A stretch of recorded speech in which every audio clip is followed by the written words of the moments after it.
Imagine taking a friend for a ride. You're climbing out nicely of your home airport, you're chatting, you're having a good time, and you do not expect anything uncommon to happen when suddenly there's some vibration followed by a complete loss of engine power. You know you have a very forgiving airplane, so you decide to pull around tightly and land back.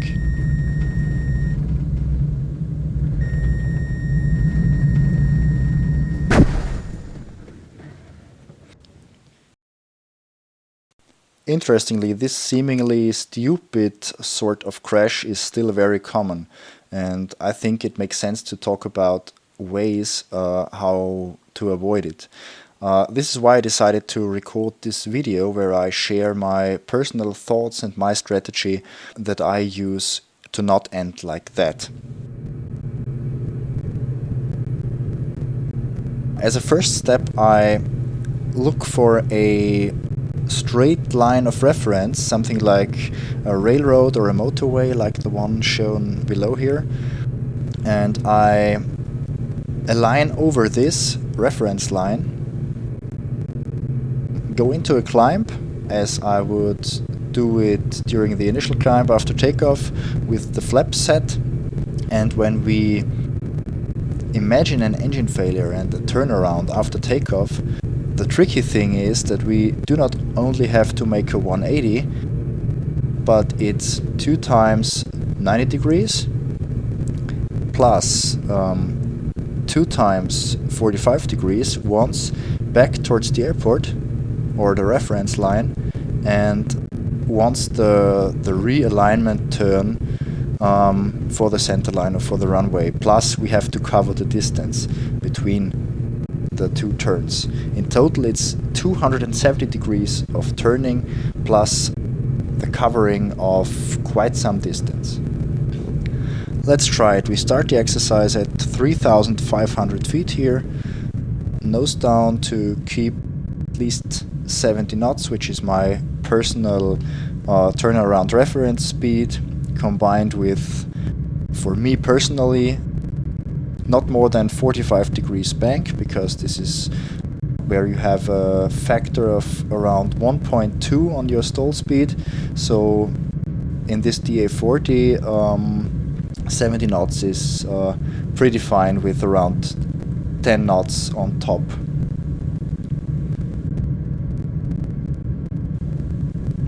So now we have around 500 feet of altitude lost.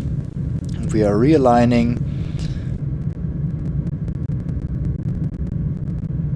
and we are ready back over the reference line with something in the region of 550 feet of loss. Let's try the thing in the opposite direction with the right hand turn. Again, I'm trying to not go below 70 knots and not go above 45 degrees.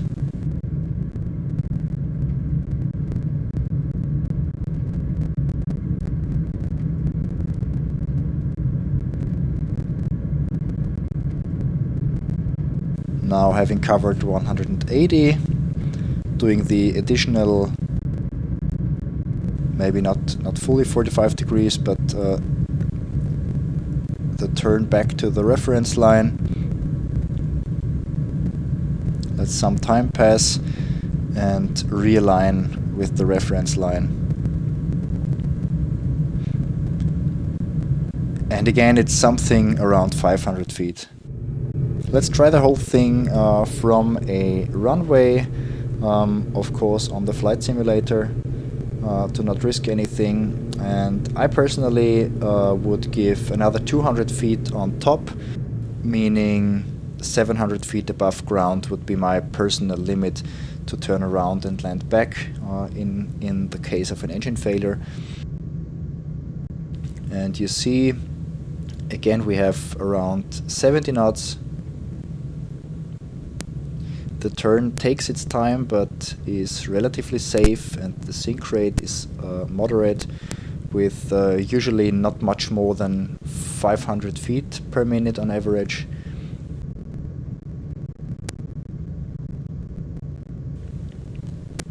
So now we start to cover the distance back to the runway, and you can see here in this more realistic scenario, starting from a real runway, that this is really some distance to cover. This really takes some time, and we are realigning with the runway, the second 45-degree turn, and we are touching down nicely.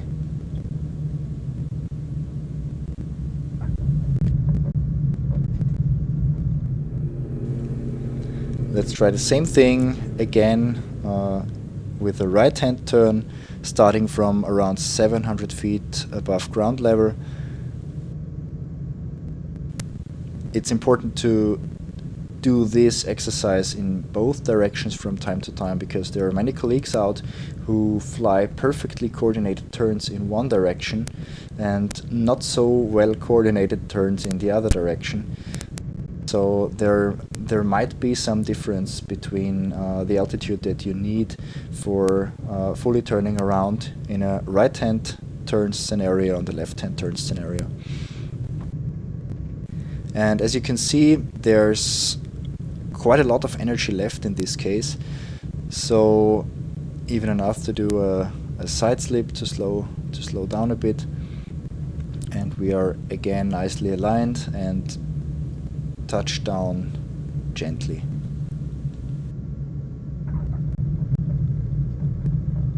Now we could start to be overly confident and reduce our limit to, let's say, 400 feet above ground, and see if it works out. So that's it. Take 2 seconds to think about the options and start the turn again, trying not to go below 70 knots. Missed it a bit here, and you see this doesn't look like something one would like to have in a real world scenario. This is very tight, very close to the ground. There's not much energy left, and there's still quite some distance to cover.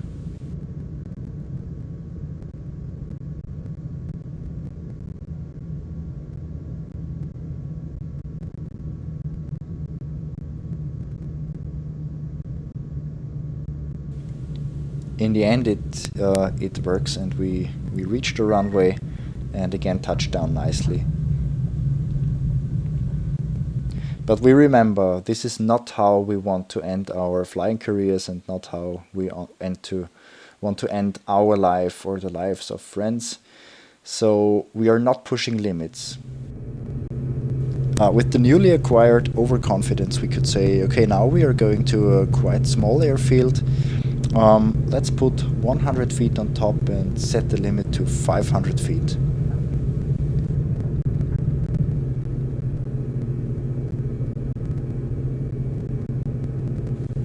We have 500 feet above ground, we have the power loss, and we start the turn and see what happens.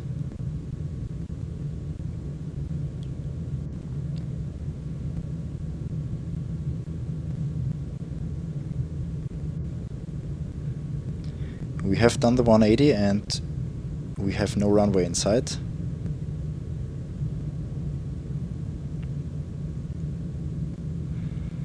Let's head for the extended center line and hope for the best.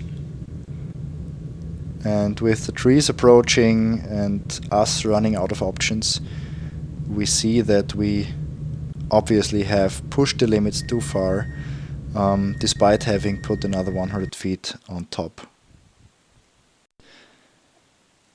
Let's try it with another 100 feet on top, meaning the 400 that we demonstrated at the large airport, plus another 200, resulting in 600 feet as a limit for turnaround after a power loss. And as we can see, things are already looking a lot better. We are turning in for the extended center line.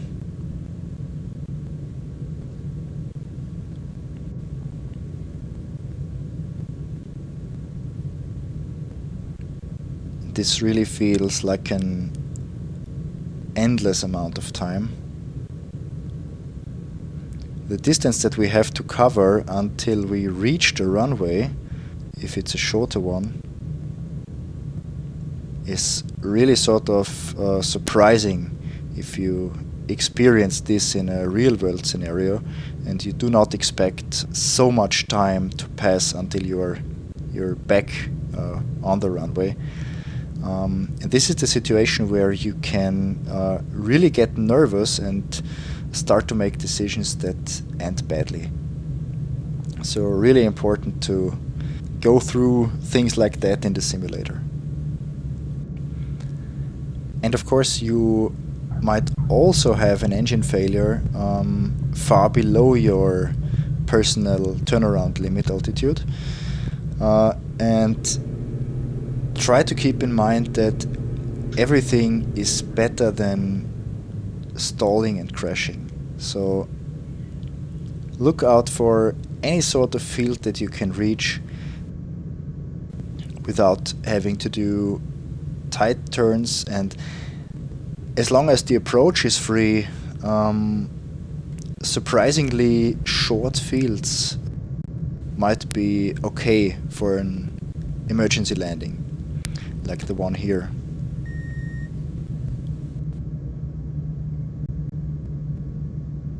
I practiced this a lot on the simulator just to build confidence and reduce the workload in case that this situation occurs in real life.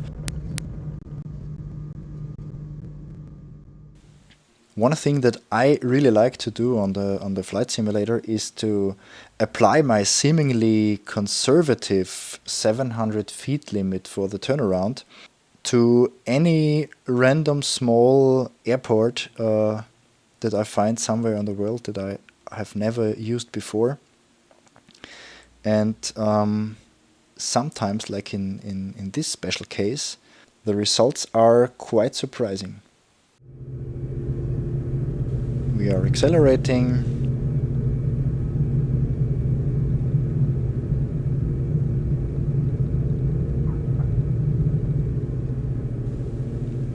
And climbing. The runway is relatively long, and what we could see were the trees behind the runway. The 700 feet turnaround limit again, the one that I determined by the exercise with the railroad as a reference line, plus 200 feet on top. So now let's try to get back to this airport from the seemingly conservative 700 feet.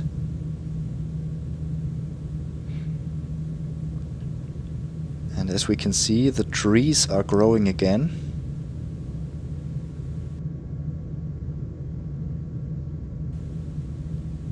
They are growing and growing.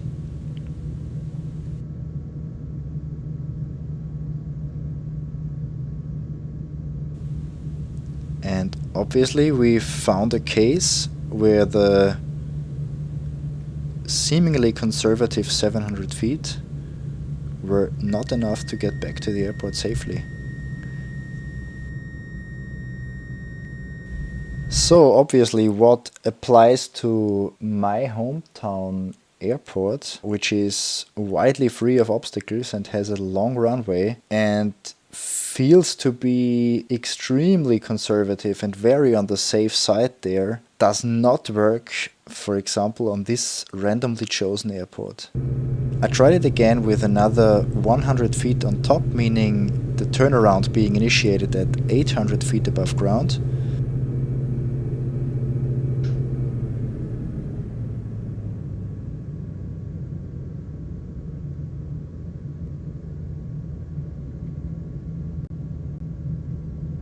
And as you can see here, things again look a bit better now. And it seems like that we will be able to clear the trees.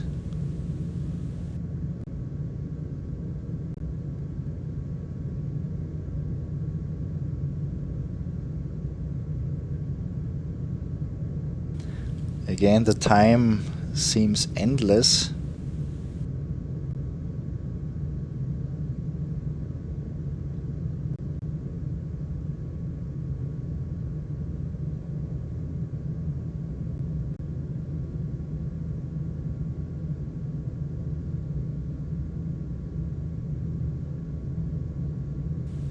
And as you can see, after having initiated the turnaround at 800 feet above ground, the remaining energy is very limited when we reach the runway. So a bit of headwind or some uncoordinated turning would already have caused us to end up in the trees again. So as we can see, being on a very safe and conservative side for defining the personal turnaround altitude limit can really pay off. So what are my key takeaways from that sort of exercise? First, know the numbers. Know the numbers that are written in the handbook, but also know the numbers that apply to your personal flying, to your personal style of handling the aircraft. Second, find and accept your personal safe limits. Knowing that your friends are able to turn around from 100 feet lower and safely return to the field does not help you when you are in an emergency. Third, always adapt your personal limit to the actual conditions. Remember, for example, the difference between the long and the short runway. Reaching the short runway again felt like an endless flight. Or remember the trees that we had to clear. Once you have them in front of you and they are growing quickly, it's usually too late. Also keep in mind the actual wind conditions. The examples I showed you in the flight simulator were done with close to zero wind. Also keep in mind that weight and balance might strongly affect how your aircraft behaves. Be aware and accept that there are situations in which you will not make it to the runway. Be ready to fly the aircraft into a crash. This is usually a lot better than completely losing the control and crashing in an aircraft as a passenger. Which leads us to 5. First, fly the aircraft and fly safe. Thanks for watching.